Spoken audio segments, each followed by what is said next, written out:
Jack could hardly believe what his eyes were seeing that night. The streets of New York were shining like they always did. But that one moment changed everything. The moment after which Jack was never the same again. Today I am going to tell you a story that is true. The story of a night that completely changed the direction of a man's life. This is the story of Jack Martin. Jack was a 38-year-old ordinary man. He lived in a small apartment in Brooklyn, New York City. He worked at an insurance company. He left at 8 in the morning. He returned home at 7 in the evening. The same routine every single day. Jack had everything. He had a good job, good pay, but there was something he didn't have. He wasn't happy. He wasn't satisfied. There was an emptiness in his heart that never went away. His wife Elizabeth had left him 3 years ago. There hadn't been a big fight. One day she had simply said, "Jack, I'm not happy. Not with you. Not with myself. I need to go." And she left. Jack didn't try to stop her. Maybe he also knew that something had already broken. Something that couldn't be fixed. After that, Jack's life became like a machine. Wake up, go to work, come home, sleep. That was it. He had no friends. His family was far away. Just him and his loneliness. But that night was different. The date was November 13th, Tuesday night. The cold had started to set in. Jack left the office like always. It was 7:15. He was walking toward the subway station. That's when he heard a voice. "Please help me. Somebody help." The voice was weak, broken. Jack stopped.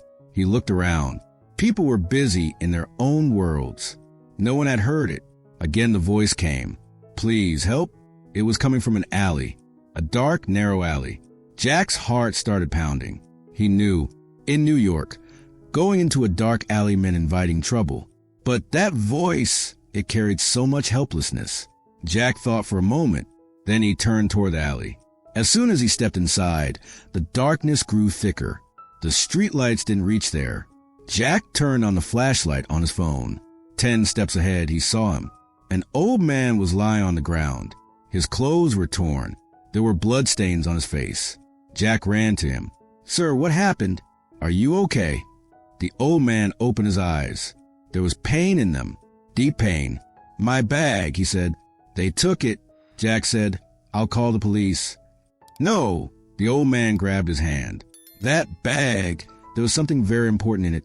My daughter's last memory."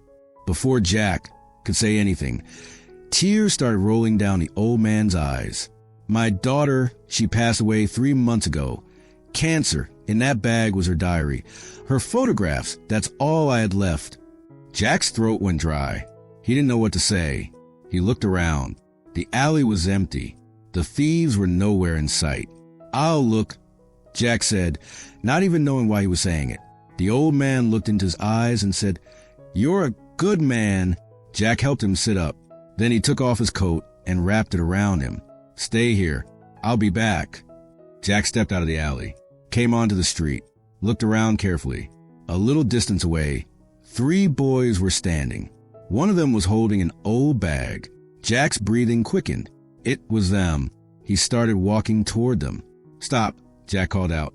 All 3 turned around. Then they started laughing. One of them said, "What do you want?" "That bag, it's not yours." The boys looked at each other. Then they started walking toward Jack. Jack's heart began racing. He knew he was in trouble. One of them said, "Trying to be a hero?" "No, just give the bag back. It holds someone's memories." One of them opened the bag, took out an old diary, pulled out some photographs. "That's it? Nothing useful in here." In anger, he threw the diary and the pictures onto the ground. Something broke inside Jack. He remembered his life. He remembered Elizabeth. He remembered the emptiness that was eating him alive every day. And suddenly he understood. These weren't just an old man's memories. They were someone's last support in life. Just like Jack had nothing left, the old man also had nothing left, only these memories. Jack stepped forward, started picking up the diary and the photographs. "What are you doing?" One of the boys pushed him. Jack fell, but he stood up again. "You wouldn't understand," he said. "You have no idea what these things mean to someone." The boys looked at each other. Then one of them threw the bag toward Jack. "Take it. We don't want this useless stuff." And they walked away. Jack sat down on the ground. He was breathing heavily. His hands were shaking, but the bag was in his hands. The diary, the photographs. He stood up, went back into the alley, reached the old man. "Here's your bag." The old man took it, pressed the diary to his chest. Tears streamed down his face. "How did you do this?" the old man asked. "I don't know," Jack said. He truly didn't know. The old man held his hand. "What's your name?" "Jack. Today you saved an old man's life. Do you know that? This diary, it has my daughter's last wishes written in it. She wrote before she died what she wanted. I've been fulfilling those wishes, one by one. If this diary had been lost, I don't know how I would have lived." Jack said nothing. He just listened. "You're a good man, Jack, but there's sadness in your eyes. Deep sadness. I can see it." Jack was startled. "How do you know?" The old man tried to smile. "I've seen life, son. I know when someone is broken inside." "What happened to you?" Jack lowered his head. "I'm alone. My wife left. I have no one. Every day I wake up and wonder why. Why am I even alive?" The old man placed a hand on his shoulder. "Jack, what you did tonight, do you know its value? You could have helped me and walked away, but you stayed.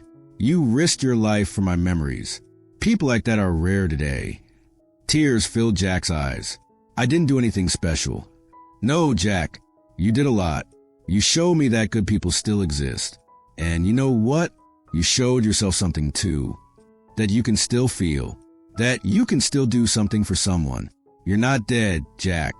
You're alive." Those words sank deep into Jack's heart. You're alive. For how many years had he not felt that way? For how many years had he not felt like he was truly living instead of just existing? The old man took a small card out of his pocket. An address was written on it. "If you ever feel like talking or just need someone, come here. It's a community center. I volunteer there. I help people who are alone, who are lost. Maybe you should come too." Jack took the card. "I'll think about it."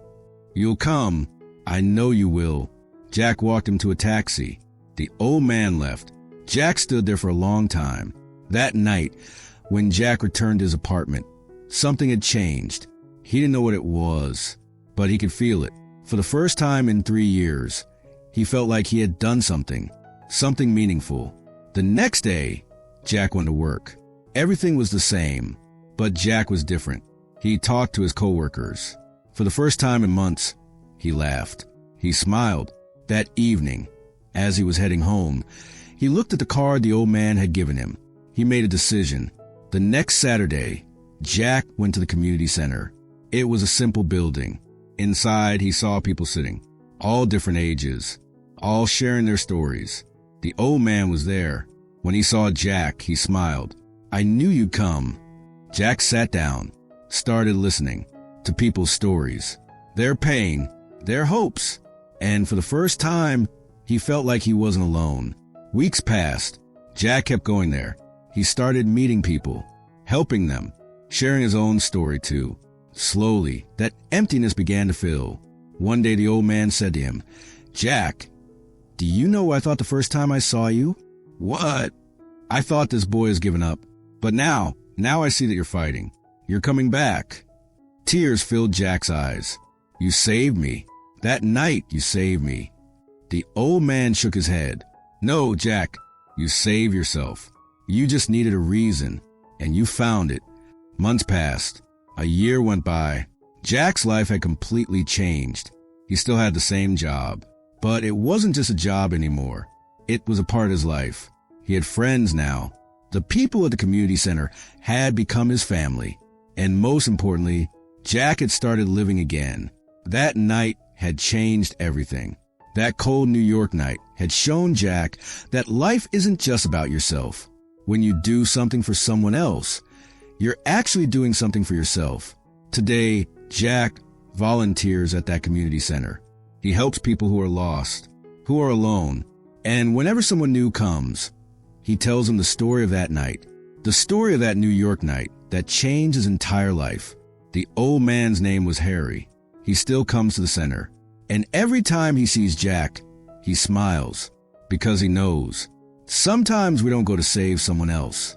We go to save ourselves. And Jack did exactly that. That one night taught Jack that life isn't just about breathing. Life is about feeling, loving, sharing love, and most importantly, being meaningful to someone. Now, when Jack goes to sleep at night, he feels happy. He feels satisfied because he knows he did something today, helped someone, made someone smile. And that is real life. That New York night, the night that changed everything. Jack often thinks about what would have happened if he hadn't stopped that night, if he had ignored that voice.